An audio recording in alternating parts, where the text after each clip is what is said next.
How did he impact you, serendipity? My daughter has a condition. She's a female, and she comes by her bleeding heart, honestly, from her mama. And try as I might, that little bleeding heart of hers, was definitely tending to sway her to a lot of social justice or perceived injustices. And she stumbled across Charlie Kirk. And that changed her perspective on everything. So that's how Charlie Kirk impacted me personally the most. Was there one issue or perspective that he had that was an aha moment for her?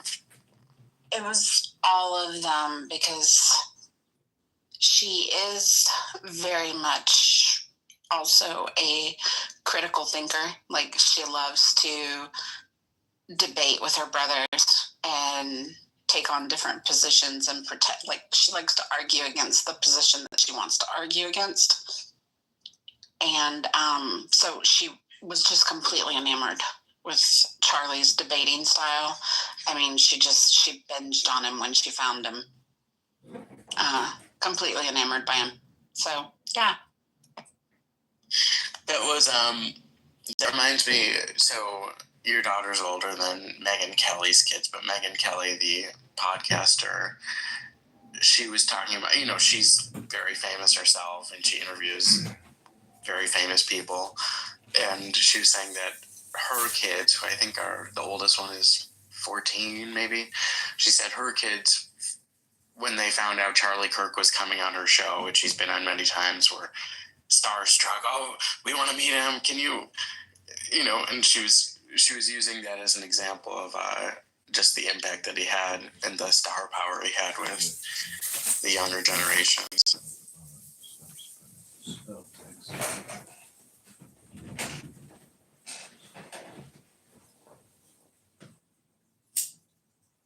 Yeah. And, she was absolutely one of those that when he was shot, like, I begged her not to go online and look at the videos. I'd already made the mistake of seeing them, but yeah, she truly grieved over him,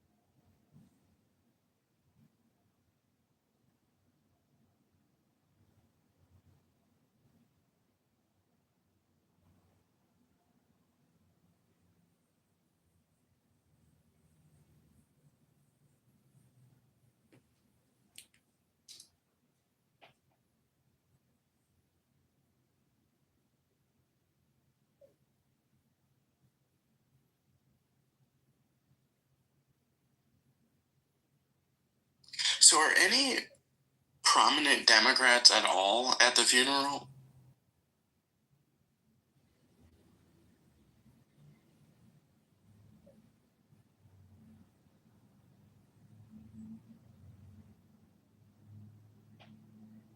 That is such a good question. That's a really good question. That'll be interesting.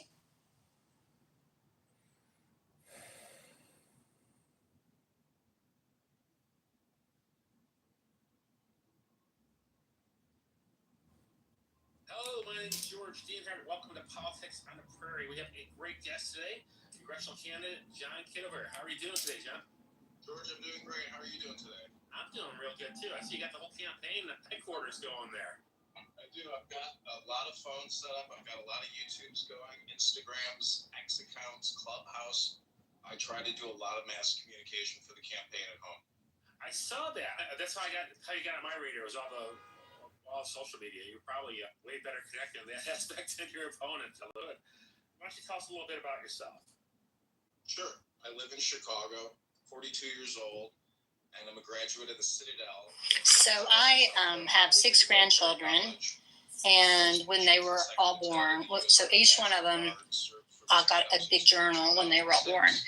And I write probably 3 or 4 times a year in each of their journals.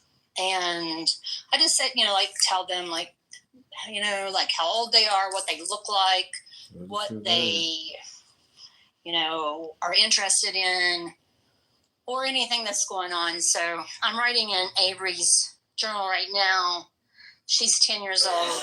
She's homeschooled. She called me the other day and asked me if I enjoyed reading Shakespeare. I was like, you're like 10 years old. She's very smart.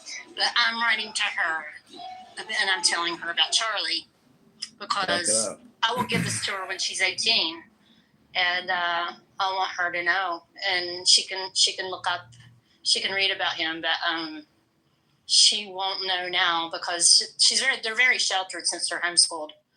But yeah, that's kind of a neat thing to do right now.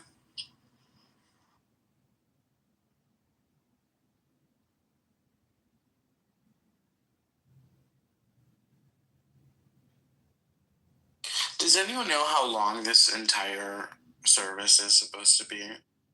Like when it's supposed to conclude? I mean, there's so many more speakers than what they said. Like, I mean, the regular speakers haven't even got up yet. I don't know how it's going to go forever, I would think. Yeah, it's probably the biggest event that I think I've ever seen.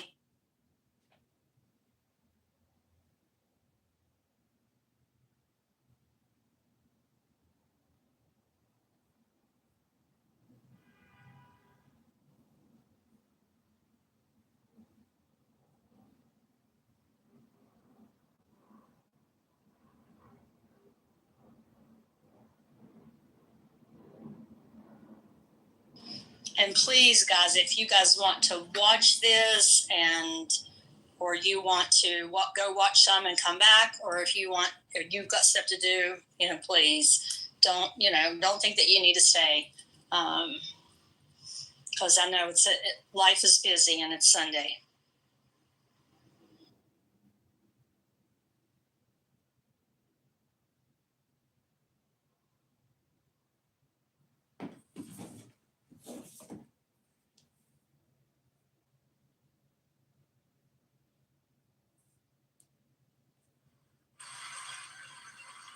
Now look, there's only 2 things you can get in the afterlife. You can get justice or you can get grace. Ladies and gentlemen, does anyone in here, does anybody out? What's that? So you gotta be careful that way. So I went to this great big dance. Albuquerque had an outdoor international music festival last night, and this one woman who was from Brazil, she wanted to wind up the crowd, and she said that every 23 minutes in Brazil, a Brazilian gets killed. She says she's got a pending visa. She's been waiting a year so far. She wants to get into the U.S. I'm like, I don't want you here. Check you out. She was a lesbian. She admits to being a lesbian. But what a forceful bitch. Well, she was a musician? She seemed dangerous to me. She was a musician? Yeah, good one too. Very good. Good singer. She was the only there was only 3 players. One was a white drummer, so he probably came from Albuquerque and rounded out her little trio. But she's the only one that got people up dancing. The other band didn't sing. They these really cool electric, it was like a great big bowl with strings. Something I'd never seen before. But anyway, it was nice. My neighbor and I went together. He's the same age as I am. One month younger. And real fit guy. Hey, that body on your AI had you looking real fit. Mom, it's a video, okay? And I gotta get to work and get to the gym. You know, so what else is important that you want to talk about? Just wanted to also remind you and extend, if you still wanted to come just for a couple of days, Farron's coming now for 2 days. Maybe you want to come. Well, I would just put that as a I tentative got tickets no. for you. Oh, I know. I'm just telling you that as of now, it's a tentative no. I just can't logistically do it, so I would have to mark me down as a no on that RSVP note. I apologize. Speaking of my granddaughter, she is, like I said, she's I will say homeschooled, that for and the school Thanksgiving or systems have Christmas, that stopped would probably be what teaching I'd get cursive before writing. down there. And when I heard this, I was like appalled. You know, all kids should learn cursive. And so they went ahead and added it to her homeschool curriculum. And I got a letter yesterday or Friday from Avery, and she had done the letter. She had done the envelope herself, and had written me, like, you know, just a little bit off. Dear Grandma, I am writing cursive. And it was so cute. It's like her little letters formed. And so I'm going to get her a fountain pen, a real fountain pen. That's the worst time in the world to travel that. Well, I don't know. Christmas and Thanksgiving in Albuquerque is pretty nice. I'd be happy to get out of Chicago. Well, that's true. I never forgot that sticking trip we went to San Diego and couldn't get back, or I couldn't get back for 2 days. That was frightening. Yeah, traveling can cause increased stress levels. Big What do you time. think of Trump putting that $100,000 entry fee for foreign countries coming over here to work? Yeah, You like good. it? Yeah, good. Tax them because these corporations are getting away with tax evasion. Right. I love that. That was a good one. And today's a big memorial. You might find it on Live Now. Trump attended Arizona Memorial for Charlie Kirk. You know, that guy was a real inspiration to the young people to motivate their thinking one way or the other. He gave them platform information to study their own opinions, and that was very valuable to have a person. Oh, okay, there's Trump waving to people on camera. I feel very bad about that. Hey everybody, go to johnforcongress.com. Thanks for being here. Take the deepest breath of the day. Hold it for 10 seconds. Brain rotted out young person who, you know, I think it's directly because of cell phones and all these platforms that can brainwash you. You know, I thank God that I grew up basically. I remember when I got my first text message, and it was just this, you know, you had to push the button 3 times to get to the letter. So think about how communication has changed. The ability to really brainwash, demoralize, and, you know, rot out somebody's soul and destroy their life. You know, it can be delivered to you in the palm of your hand through your cell phone. There's no other way to get the virus. It's a mind virus. Many young men. That's a good way of putting it. Mind virus. It is a And mind they virus. can spend useless hours researching the darkest caverns they can go. Yeah, people. And radicalizing a lot of these kids.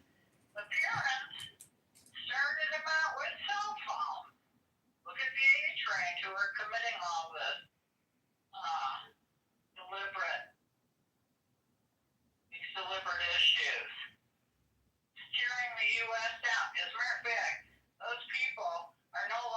contributors to our society. Now we get to pay to have them rot in jail. Right? I hope they give that kid the death penalty to finally awaken. Maybe it'll be a wake-up call. I'm not sure. Maybe more states will start putting the death penalty together. Well, they really need to start regulating cell phones and the information that people are consuming on them. There's all these apps, like, you probably don't know what these companies are, but the young kid who shot Charlie Kirk was radicalized on an app called Discord. Saw that. Yeah, also Telegram. So there's just a lot of extremist groups on those apps on the left and the right. And it can polarize somebody and make them extremely fearful and extremely angry and radicalize somebody to commit murder. You know, look what happened to Charlie Kirk. So. Yeah. Did you see that his weapon was an antique? Yeah. I wonder where he got his hands on that. It was His his parents grandfather's. probably know. It was his grandfather's. Oh, was it? Yeah, he kept writing in text messages to his gay lover boy back at home saying, I don't know how I'm going to explain this to my father.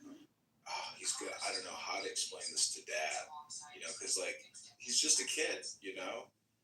And, but he knew he was screwed because, you know, he lost the gun. So his dad and his grandfather would have known it was him. Well, what couldn't he, what did he want to explain to his father that he couldn't do it? No, he was going to try to keep it a secret, but he unfortunately lost the rifle. He couldn't recover it. And so his, you know, alibi would blow. Oh. He tried to Why carry it. couldn't he recover it? He told his boyfriend where it was. Well, you'll have to read the letter. I don't really want to discuss it with you right now, but if you take the time to listen and do some research and find the articles, you can listen to it all. I don't have it in front of me to read to. But anyways, that's my schedule. But the campaign here is going good. We are over 700 signatures now, so there's a good chance we get on the ballot in March.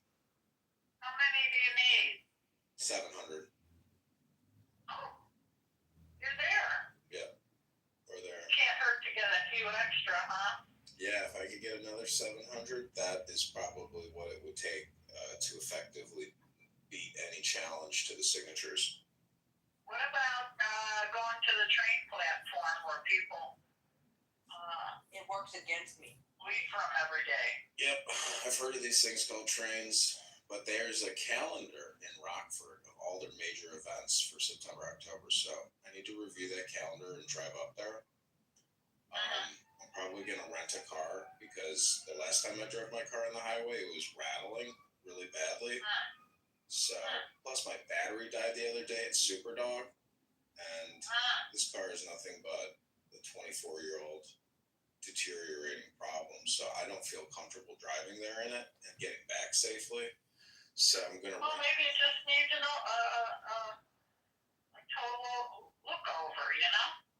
Yeah, I've had new brakes put on, I had new tires put on, and I told the guy, he's like, your tires probably aren't secure enough, you know, so I need to bring it back in.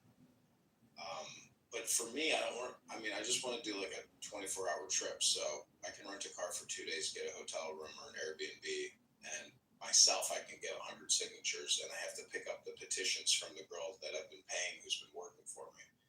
And she's going to Minnesota on Tuesday, Wednesday, so I want to get there tomorrow before she goes on her trip, because who knows, maybe I'll never see her again and not get the petitions that she's worked so hard to get. So, yeah. Okay, I'll let you concentrate. Just thought you were really cute in that little campaign. That's the point. Cute. That's the point, to be funny, to be cute, to be nice, to be kind, you know, but to use technology for communication, because people's attention spans are 3 seconds. That's it. That's all you get. It's 3 seconds with somebody. After that. Here's where it appealed to me. You bothered to put your tight shirt and tight pants on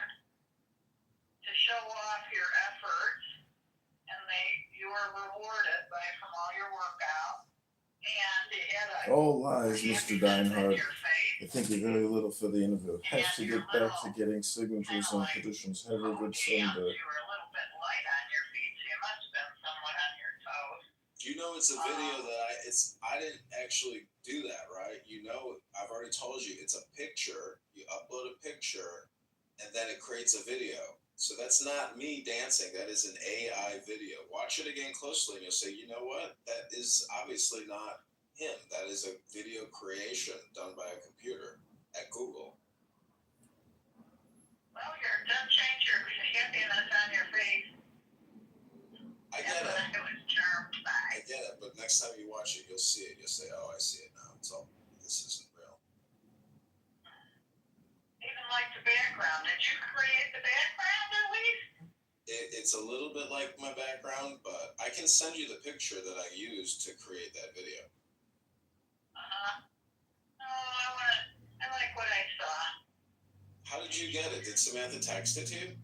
Yeah, she sent it to me this morning when I woke up. There it was. So wait, what's your cell phone number that I can text you at? Is that the artist's name?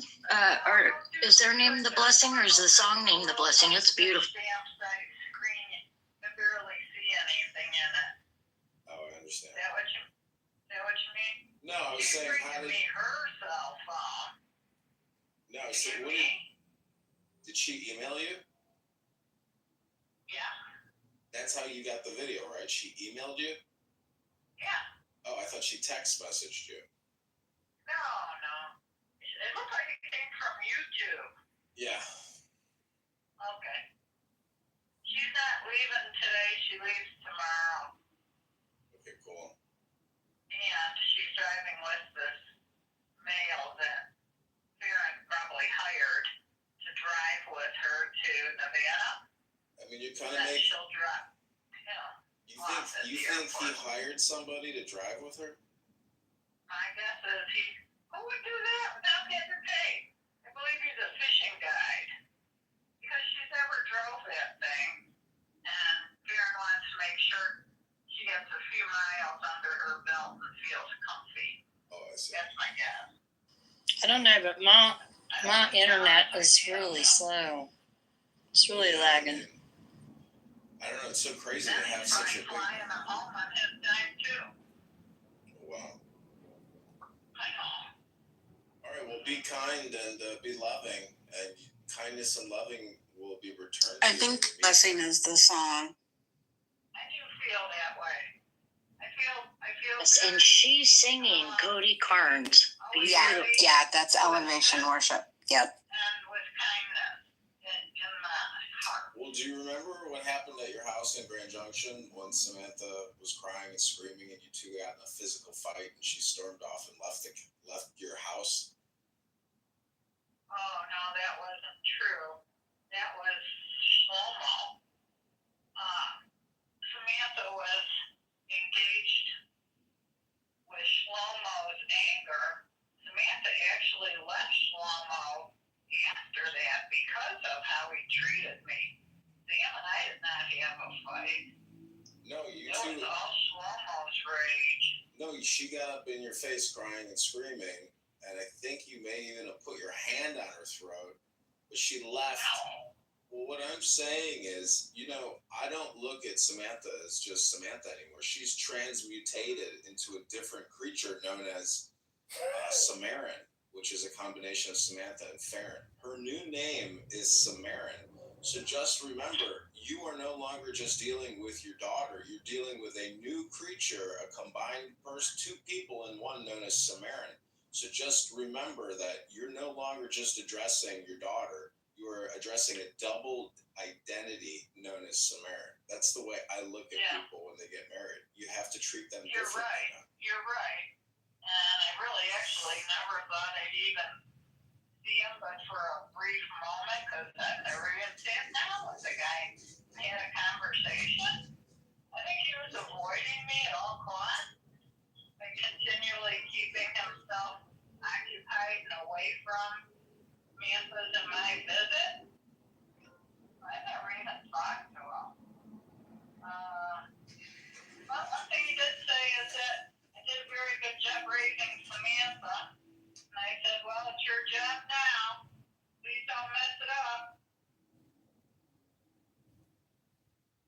well, I mean, Two kids are doing pretty good, I gotta say. well, I'm just at the era that I had you. What I'm trying to tell you is, this is a big thing for Samantha. So if you have to humble yourself and eat a little dirt and zip your mouth and just be a pleasant person and just be a hostess. Like, there's no need to try to crack an egg or even have a conversation. This isn't like Jeannie's hour of power here. I mean, bring them in, take them out. No need to create any drama. That's all I'm saying. Is, why create drama when there's no need to have drama? If somebody else is going to create drama and you're going to pick up that mind virus, that's a you problem. You have to basically, I'm just saying, I'm sure things will go well, but I'm just saying, based off of my observations, there does seem to be a tendency, for Samantha to protect her. Yeah, that she can get upset over something. And the thing is, it's about, you gotta understand, you're very strong and a centered person, but you can be too intense and you can talk too much and you can scream too much. Her about that trauma thing. Yeah, you can bring it up. She might look back on it now and say, yeah, that was a me problem and I'm sorry that I got so upset with you. But she was... I'm not looking for any apologies. But I do remember when she got back to LA, she broke up with him because of that incident. Well, it's not just that incident. It was because of his control, manipulation. I'm thankful she got away from that guy. Yeah. So is she. It all works itself out. I never even wanted to have an opinion because you just observe and you wait and see. And you observe and you wait and see. And then, people's attitude and their character and their communication always out somebody.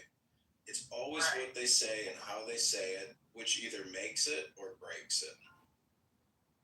Agreed. That's very good. What do you call it? Theory or philosophy? Yeah, it's people's words matter. How they say it, when they say it, what they're saying. I mean, he was nothing but disrespectful and obnoxious every time I ever observed him around you. He was never polite or courteous or, overly thankful or just pleasant. He was always, why the fuck did you put the non-microwavable plastic in the fucking microwave? It's like... Oh, wait a minute, here's a better one. Everybody was seated to start passing the dishes around, and I was finally through with bringing it all into the dining table. Remember we sat on a picnic table? Just as I threw my leg over that picnic bench, and I had lowered myself, he says, could I get him a cup of tea? And I said, sure, you can get yourself a cup of tea.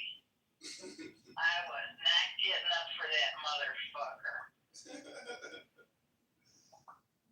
I gave him that nice coach out, brand new carpet on the floor. His dogs ate the rolls. Remember the rolls? I think Glenda had put the rolls in that mud room. Remember when you came in, you'd have to go past through that mud room before you came in the kitchen? Yeah. Linda put the rolls out there, and his dogs were out there, and they ate the crown off of every single roll. Yeah, pretty funny. That was a tight little garage. I couldn't believe how incredibly condensed it was going up and down that little spiral staircase. What are you talking about? In his backyard, where him and Oh, Samantha God, yeah. That was frightening, wasn't it? It was wild. It was, it felt very California, I guess, but it was so tight. It was unbelievable. Yeah, he had to go straight up. But you didn't have enough footage. I think everyone's taking a nap. It's been a long day. Outside, sort of like a little cabinet, and put the staircase on the Is anyone else like doing laundry or, household chores? It's a rainy day here. I'm trying to decide what I'm gonna get to eat. He was paying monthly for that fucking piece of metal in the backyard. I was like, it's very beautiful in North Carolina. Sunny Carolina blue skies. Beautiful day. They love their tools. I don't know. Adam, what do you think? Should we close down and take a break and maybe come back? Yeah, yeah, it doesn't sound like a bad idea. I mean, we've been here since like 10 o'clock this morning, maybe.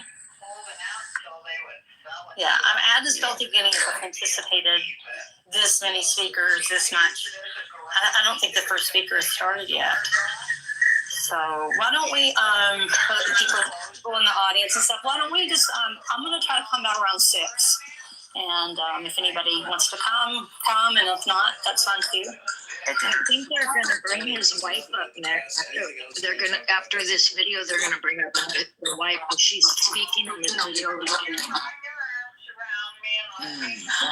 But I'll have to get off to watch it anyway, so I'd like to see her. So I think I'm going to get off and watch that, and then maybe try to take a little bit of a rest and come back on 6.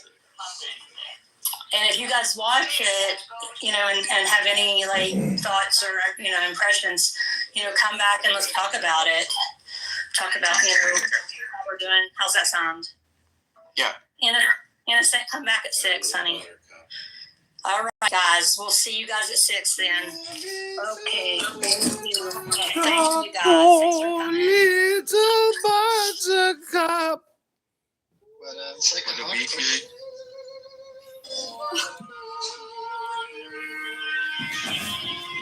Okay, no,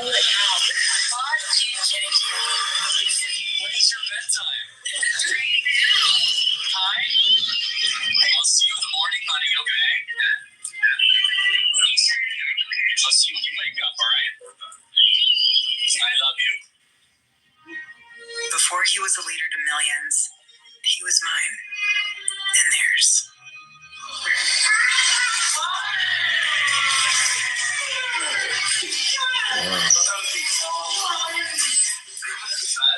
I have to say this without getting emotional, but I'm very proud of my husband, and I know many of you are too.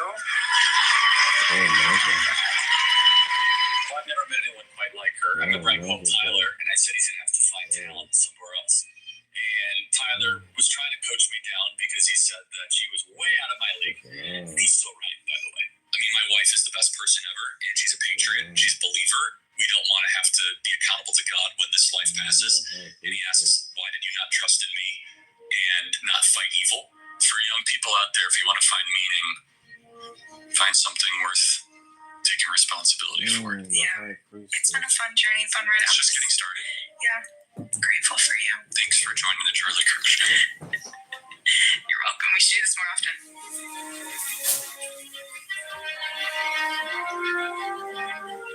He was 18. No money. No map. Only a call from God. My political journey was in the midst of the Obama craze in Chicago. As someone who is generally conservative, I realized this generation, millennials, is going to be the most progressive generation in history if we don't do something about this. We're active in about 15 campuses, and we're growing very, very quickly. And keep in mind, this is not just a flash in the pan movement. We're going to become an institution to give them the power and the confidence to stand up and let their voice be heard. I was 18, no idea what I was doing, no connections, no money, unlimited energy, enthusiasm, and I actually thought this was possible, which was kind of crazy if you think about it. Bill was one of the first people to believe in us at Turning Point USA and believe in me. After he heard me speak, he said, you can't go to college. I said, who are you exactly? He said, whatever you're doing, it's going to be bigger. He said, you're going to start a youth organization that's going to catch the whole world on fire. Only in America can a young man with a dream change the world. So starting in that garage in Lamont, Illinois, that Bill had for us at 217.5 Illinois Street, and growing from that forward was a battle. So the first year, it raised $20,000, which at the time was an unbelievable amount of money, right? We didn't have an office. We didn't have a staff. It was just me just traveling the country doing this pure grit, pure energy. And I was driven by core ideas and core principles that we should be thankful, not angry, to live in this country. Would you agree? We should be thankful. We should be kissing the ground and say we are the luckiest human beings ever to exist, that we are able to live in this country at this time. America is the greatest country ever to exist, period, bar none. Is the greatest country ever to exist, right? He loved debate because he loved the truth and the people on the other side of the table, because they all were made in God's image. So I go to college campuses and there's a lot of error. We're all sinners. We all live in error. We as Christians are called to go into the public arena to correct error with truth. I'm far more interested in what God wants of me than what I want from God. I have the greatest job in the world. I couldn't be happier. Every day I feel as if what I'm saying, what I'm doing is making a difference. To be perfectly honest, I love the debate. I love the exploration of ideas. I think dialogue is a gift given to us by God. Prove me wrong. I have no notes. I have no AI. I have nothing. Tell me why you're correct. For 3 hours, I will sit there and everyone will watch me. It's a gladiatorial marriage for the best ideas of the West. And their needs changed him, and he changed them. You see, you're being called upon to be a leader, let's say, that's not merely political. That's why my understanding of it. Correct. It's an enormous responsibility. Enormous. I also need to balance, as Christ would say, being as much truth, which of course I'm inclined towards, as love. What is God's plan when I go on a college campus? I just believe I will only tell truth, I will not compromise, and I'll love on the lost. He was no stranger to threats, to being hated, to being doubted, but he went out anyway. For America, for you. That's my mission. He carried his love, but he went out anyway. For America, for you. Bernie Boy will live longer than me. That's my mission. He carried his love for the nation in his hand, and in the other, he carried us. You have worked so hard, and I know a lot of you have seen, obviously, his videos on TikTok and all the stuff he does on campus, but no one gets to see him from my angle except for myself and our children. And the sacrifices that he made this year, he's amazing. I'm very blessed. And I would not have been able to do any of it without Erica. When it comes to your child, you are tasked to protect them both physically, spiritually, and emotionally. Once you have kids, there is this primal thing that comes into you where if you think you have worked hard before, when you have to go feed a child and provide for a family, you are willing to go to the ends of the earth and push yourself in ways that you never thought possible, and that is your initial and most important task as a father. Every single person in this building, he owes something to Charlie. He was a joyful warrior for our country. He loved America. He devoted himself tirelessly to making our country a better place. He was a critical part of getting Donald Trump elected as president, getting me elected as vice president. And so much of our success over the last 7 months is due to his efforts, his staffing, his support, and his friendship. The media said that Turning Point could never run a ground game. They weren't experienced. They didn't know Charlie, right? You need tremendous talent to do what he's done. Building one of the most powerful youth organizations ever created, Turning Point USA. And I want to thank you, really, Charlie. Incredible. I want you to remember that we did not earn this. This is God's mercy on our country. What he built will endure.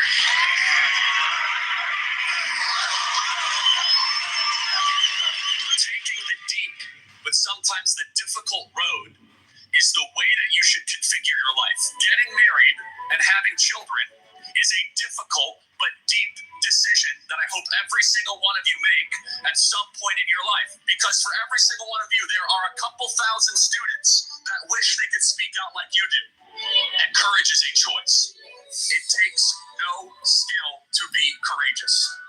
You might come up to the microphone and say, Charlie, I don't know my talent. I don't know my skill. The cool thing about being courageous is you just have to say, I choose to be courageous. What can I do to save the country? You answer that question every single day because you are doing the work to save this beautiful republic. You are doing something that is bigger than you. this country. He fought for this country. Now we all live to honor his fight.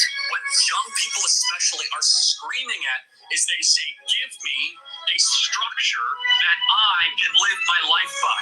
And especially with young men, more challenging of them, more saying, you know what, honestly, I'm not going to talk down to you. Stop being a boy and become a man. You want to learn what that means? Come to church and I'll tell you what it means to become a man. Because we have the greatest story ever told.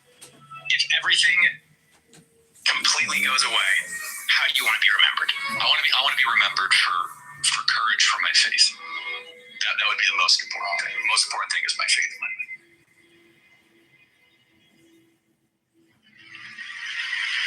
Wow, he sounds so hateful, doesn't he?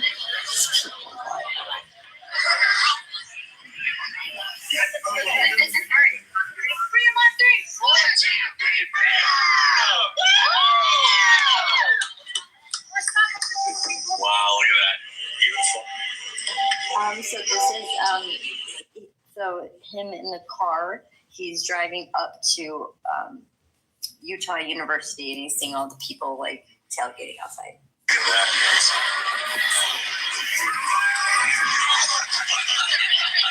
3, 2, 1, smile. Awesome, guys. Thank you.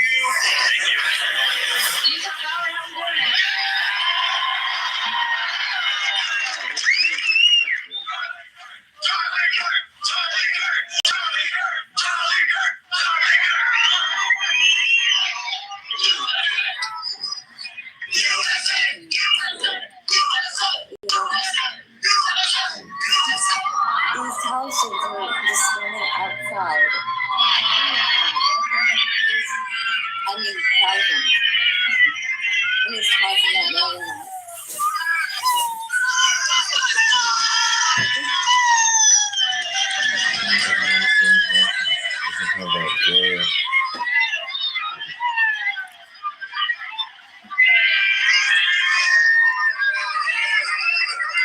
From my understanding, he only got 20 minutes into the debates, I think. Yeah. Just it's like people thought that he was cool, and Jay-Z thought he was cool, and like, okay, that's good. What is he gonna do for you? Yeah, but most people don't think like that. Like, I voted for Obama the first time. Didn't vote for him the second time, but the first time I voted for him because, I had that female mindset, man, raised by black women. So I got caught up in he's a smooth talker. He's a good-looking guy. He makes you feel good. That type of deal. And he's black.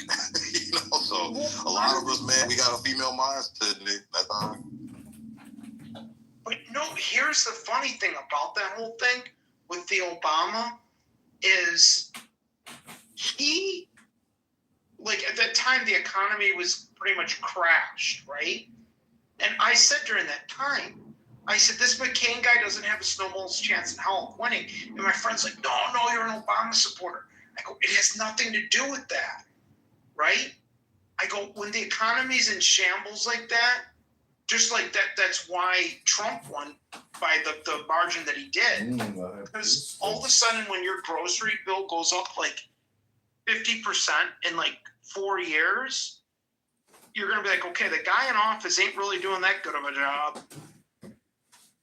But too, a lot of people realize all this shit they talked about Trump, and then he ended up getting elected, and I didn't lose any rights. He didn't rule like a fascist Nazi dictator.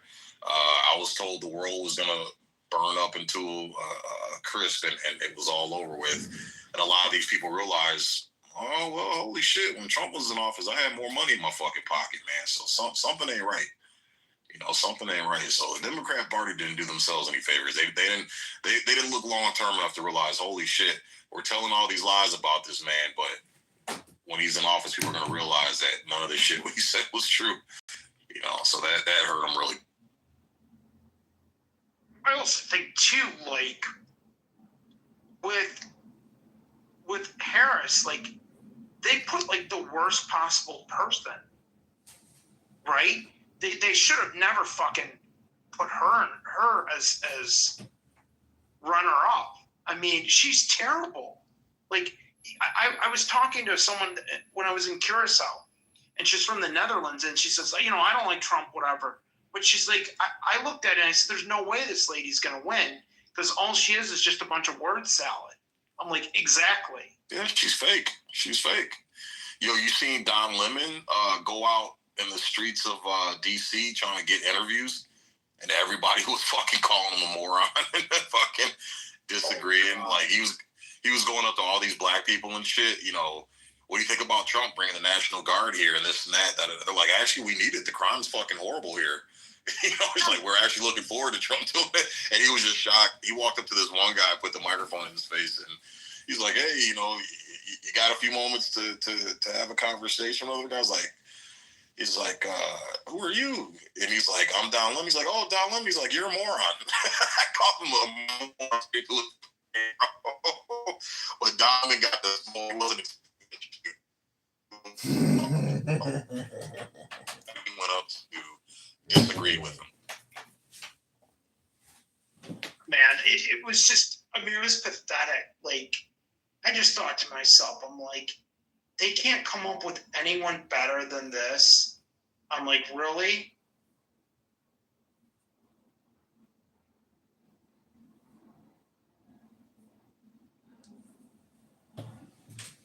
I said they shot themselves in the foot right when, like, she was